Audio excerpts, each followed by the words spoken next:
नमस्कार साथियों, आपका राष्ट्रीय एजुकेशन हब में स्वागत है। और आप राष्ट्रीय एजुकेशन के प्रति प्रेम और स्नेह ऐसे ही बनाए रखेंगे।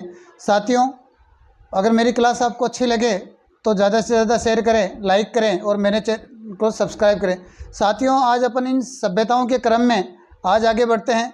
गुजरात की कुछ सभ्यताएँ बची हुई है, उनके बारे में जानकारी लेते हैं। साथियों, आज मैं जो चर्चा करने जा रहा हूँ वो है रंगपुर सभ्यता। साथियों, जो रंगपुर सभ्यता है, यह रंगपुर सभ्यता गुजरात राज्य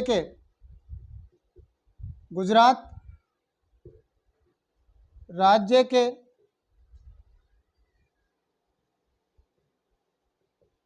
अहमदाबाद में स्थित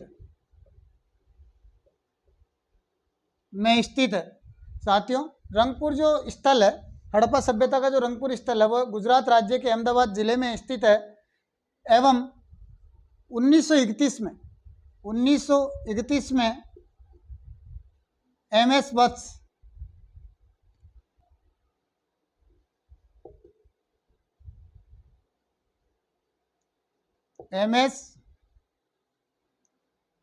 ने इसकी खोज की। रंगपुर जो स्थल है उसके वो कहाँ स्थित है? गुजरात राज्य के अहमदाबाद में स्थित है एवं 1931 में एमएस वत्स ने क्या की थी? इसकी खोज की। एवं साथियों, 1953 ईस्वी में एम.एन. राव ने इसकी खुदाई की। मतलब 1953 में एम.एन. राव ने इसकी खुदाई की। साथियों, रंगपुर से ना तो कोई मुद्रा मिली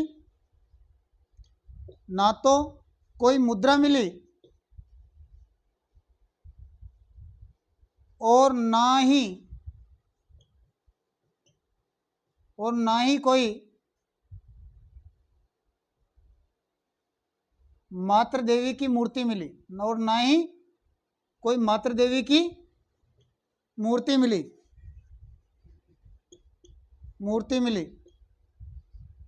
साथियों, यहाँ पे ना तो कोई मुद्रा मिली और ना ही कोई मातृ देवी की मूर्ति मिली।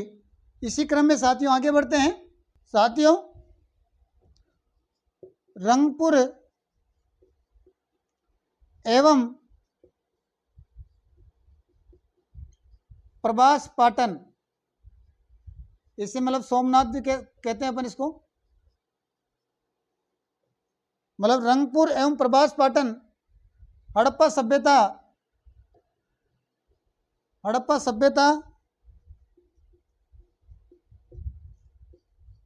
के औरस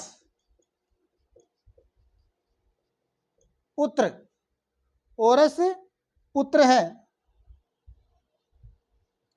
अगर आपसे पूछ ले कि हड़प्पा सभ्यता के औरस पुत्र कौन है, तो रंगपुर और प्रभास पाटन। कौन है? रंगपुर और प्रभास पाटन।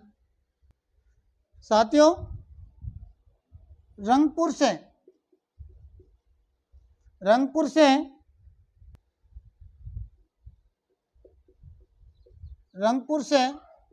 हड़प्पा सभ्यता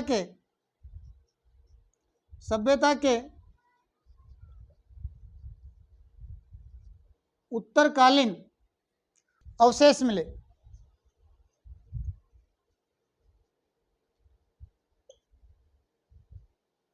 हैं।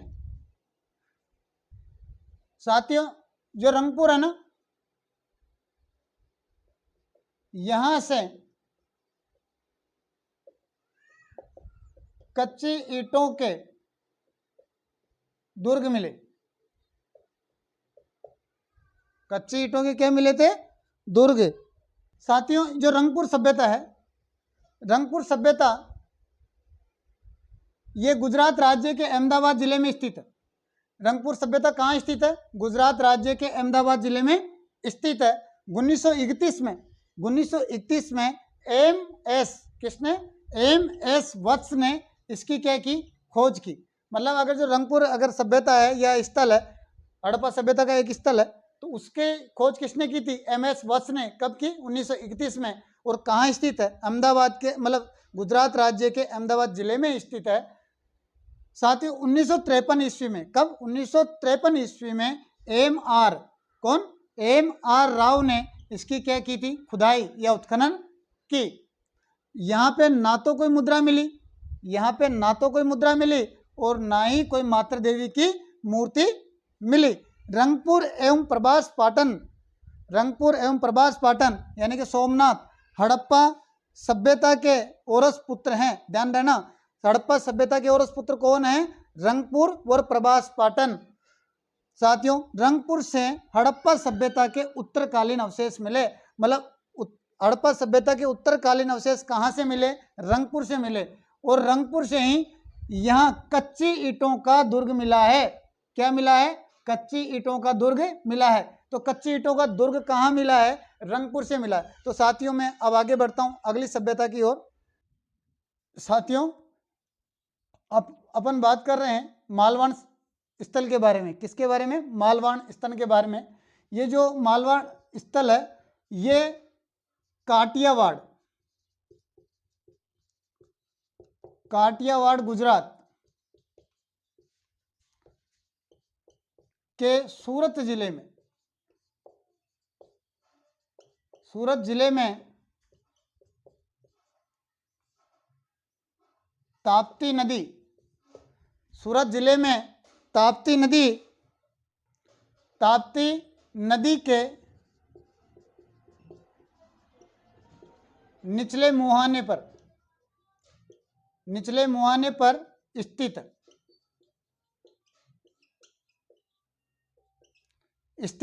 है। साथियों, मालवान का पता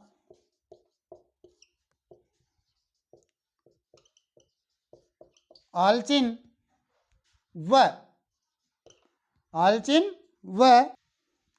तथा जेपी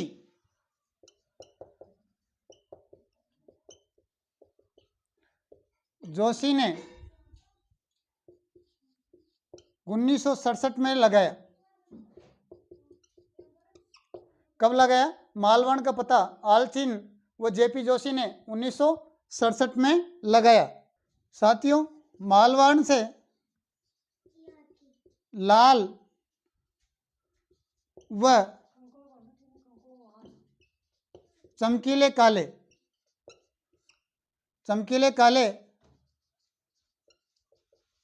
मृदभांड मिले, जो इस बात का द्योतक है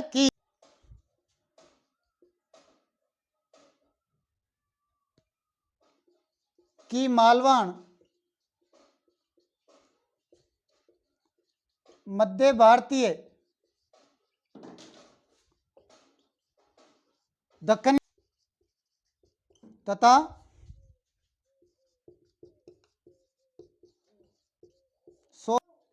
सौराष्ट्र के ताम्र पाषाणिक काल के संगम स्थल है।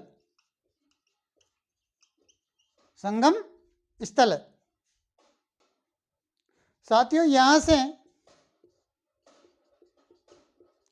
सांड की मरण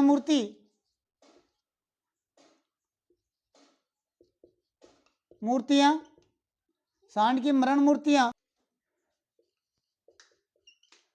कार्लिनियन के मनके तथा पालतू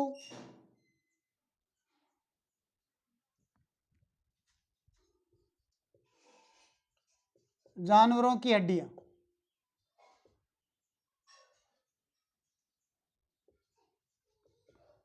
मिली। साथियों, अब मैं आपको बताना चाहता हूं, एक बार रिवाइज करवा दूं कि मालवान क्या है। मालवाण जो संस्कृति है या मालवाण जो स्थल है हड़प्पा सभ्यता का, ये काठियावाड़ गुजरात के, कहाँ पे? काठियावाड़ गुजरात के सूरत जिले में ताप्ती नदी के निचले मुहाने पर स्थित है। मतलब कहाँ है मालवाण? काठियावाड़ जो गुजरात है, उस काठियावाड़ गुजरात के सूरत जिले में ताप्ती नदी के निचले मुहाने पर, मतलब ये काठियावाड़ गुजरात के सूरत जिले में ताप्ती नदी के निचले मुहाने पर क्या स्थित है? मालवाण सभ्यता या मालवाण स्थल।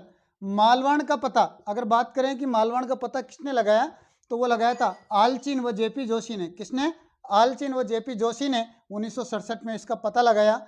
लाल व चमकीले, यहाँ पे साथियों लाल एवं चमकीले काले, कौन से?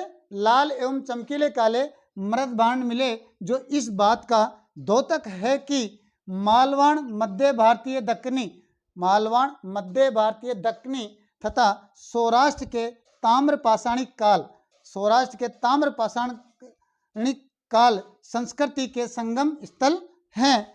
सांड की मरण मूर्तियां, ध्यान देना साथियों, सांड की मरण मूर्ति कहाँ से मिली है? मालवण से। कहाँ से? मालवण से। एवं कार्लियन के मनके, सांड की मरण मूर्ति कार्लियन के मनके और फालतू जानवरों की हड्डियां कहाँ मिली है? मालवण से। तो साथियों मैं आगे बढ़ता हूँ अगली सभ्यता की ओर। साथियों अब बात करते हैं देसलपुर की। ये जो देसलपुर है, ये कच्छ क्षेत्र के, कच्छ क्षेत्र में मोहनजोदड़ो व लोथल के मध्य स्थित है, मध्य स्थित। साथियों केवी सोंदरा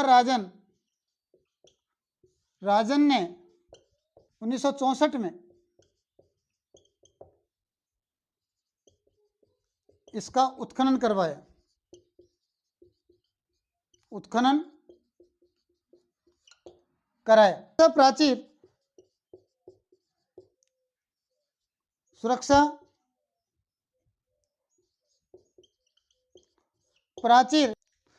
प्राचीर जिसमें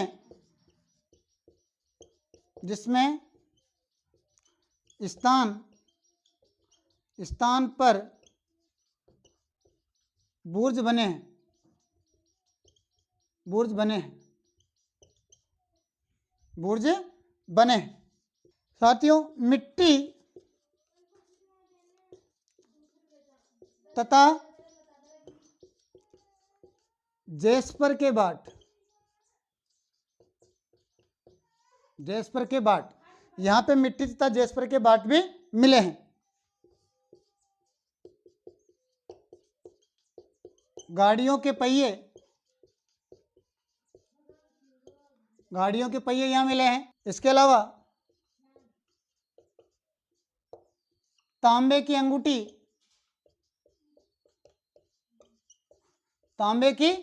अंगूठी, छुरियां व छेनी, अंगूठी, छुरियां व छेनी भी कहाँ मिली है? देसलपुर में। साथियों इसके अलावा सेलखड़ी व तांबे की एक मोहर मिली है। किसकी? सेलखड़ी व तांबे की एक मोहर। साथियों जो देसलपुर जो स्थल है, कौन सा? देसलपुर स्थल है, इसमें कच्छ क्षेत्र में, देसलपुर स्थल कहाँ स्थित है? कच्छ क्षेत्र में मोहनजोदड़ो व लोथल। कहाँ पे? कच्छ क्षेत्र में मोहनजोदड़ो व लोथल के मध्य स्थित है। इसकी अगर बात करें कि इसका उत्खनन किसने करवाया, तो केवी सोंदरा राजन। कौन? केवी सोंदरा राजन ने 1964 में इसका क्या करवाया था? उत्खनन कराया। सुरक्षा प्राचीर, जिसमें यहाँ पे देसलपुर में एक सुरक्षा प्राचीर थी, जिसमें स्थान स्थान पर क्या था, स्थान स्थान पर बुर्ज बने हैं। क्या बने हैं, स्थान स्थान पर बुर्ज बने हैं। मिट्टी तथा जेस्पर के बाट, यहां पे साथियों मिट्टी तथा जेस्पर के बाट मिले हैं। गाड़ियों के पहिए, साथियों यहां पे गाड़ियों के पहिए, तांबे की अंगूठियां, तांबे की छुरियां, तांबे की छेनियां यहां पे मिली है। इसके साथ साथ साथियों देसलपुर में सेलखड़ी व तांबे की एक एक मोहर मिली है। क्या मिली है, देसलपुर के अंदर सेलखड़ी तथा तांबे की एक एक मोहर मिली है। तो साथियों मैं आगे बढ़ता हूं दूसरी सभ्यता की ओर। साथियों अब बात करते हैं कुंतासी स्थल के बारे में। जो कुंतासी स्थल है वो राजकोट में स्थित है। कहाँ स्थित है, राजकोट में स्थित है। कहाँ है, राजकोट में स्थित है कुंतासी। साथियों इसका जो उत्खनन है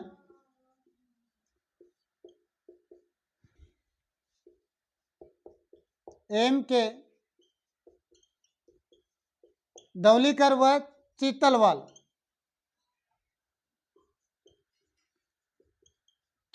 ने करवाया। किसने करवाया, एम के धवलीकर व चीतलवाल ने करवाया। साथियों अपन बात करते हैं जो कुंतासी है उसके प्रमुख अवशेषों के बारे में। प्रमुख अवशेषों के बारे में कि यहां से प्रमुख जो क्या क्या मिला है। साथियों यहां से लंबी सुराहियां,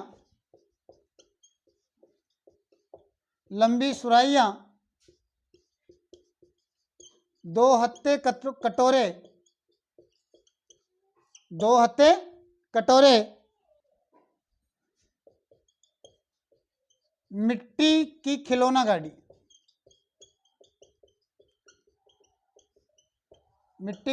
गाड़ी, इसके अलावा कांचली मिट्टी,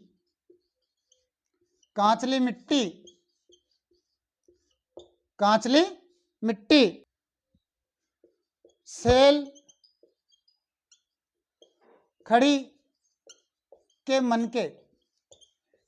के मनके तथा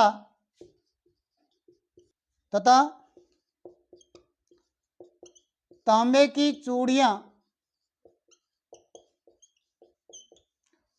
चूड़ियां व 2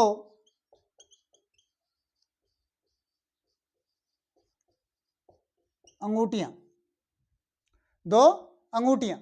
तो साथियों अब बात मैं एक बार आपको रिवीजन करवा दूं। जो कुंतासी जो स्थल है, हड़प्पा सभ्यता का जो गुजरात का जो कुंतासी स्थल है ये कहाँ स्थित है, राजकोट में स्थित है। किसमें, राजकोट में। अगर इसके उत्खनन की अपन बात करें तो इसका उत्खनन किया था एम के धवलीकर ने। किसने किया था, एम के धवलीकर ने तथा चीतलवाल ने। किसने, एम के धवलीकर और चीतलवाल ने कराया।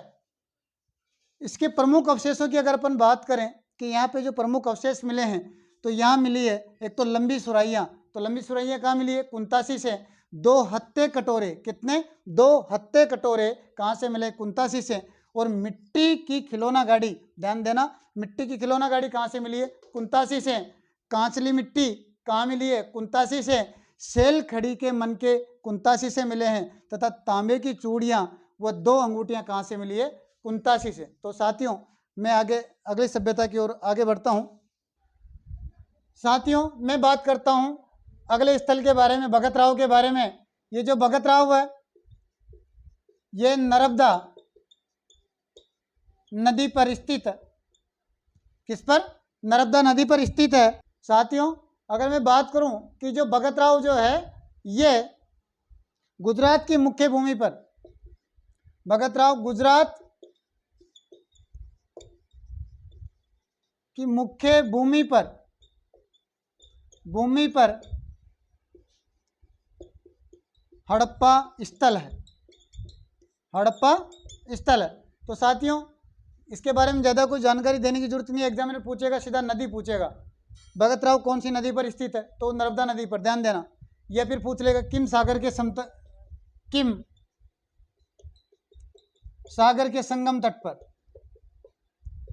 तट पर। इसके अलावा कुछ नहीं पूछेगा एग्जामिनर इससे। और गुजरात की मुख्य भूमि पर यह हड़प्पा स्थल है। तो साथियों, मैं आज की क्लास को यहीं समाप्त करता हूँ। कल मैं हरियाणा की जितनी भी सभ्यताएं हैं उनको लेकर आऊँगा। तो साथियों, आई होप कि आपको मेरी क्लास पसंद आई होगी, और अगर मेरी क्लास आपको पसंद आई हो तो मेरी क्लास को लाइक करें, सब्सक्राइब करें, मेरे चैनल को सब्सक्राइब करें और ज़्यादा से ज़्यादा शेयर करें। और आप सबका प्यार सदा ऐसे ही बनाया रहे। तो धन्यवाद। जय हिंद सर, जय हिंद साथियों।